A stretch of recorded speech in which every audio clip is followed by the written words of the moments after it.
Malapit na magpalit ng taon. Pero nauna ka pang pinalitan.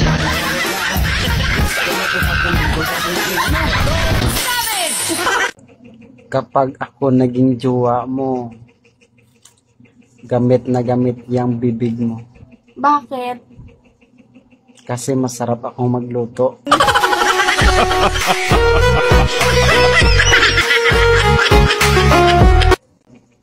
Normal lang naman masaktan kapag nagmahal ka. Lalo na't pinilit mo kahit di ka siya. Magaling kang kupal ka. Kung alam mong niluloko ka na, ibuka ang mata. Huwag yung hita.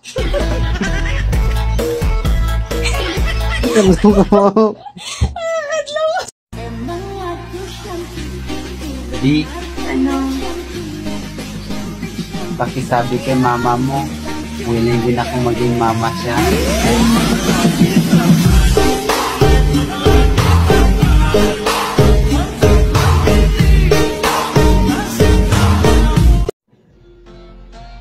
Di, huwag ka sanang magagalit kapag pinagbabawalan kita.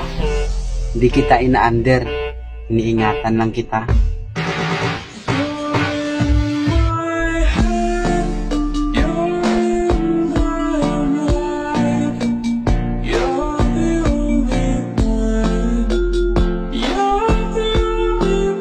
Love?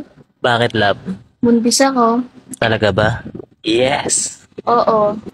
Ikaw, Ninong, ah.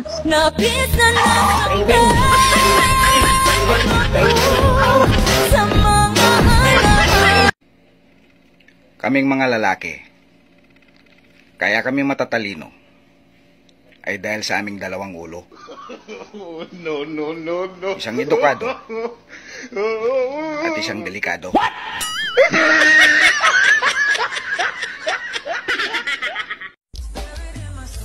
Kuya, huwag mo yan laruin mag-isa. Gusto mo, tulungan kita.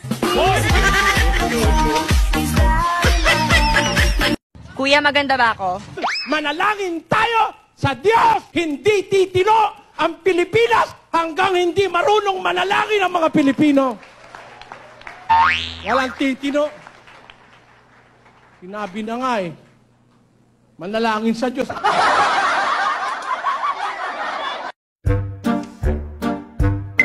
Be, anong mas gusto mo? Aircon o jowa? Aircon na lang, be.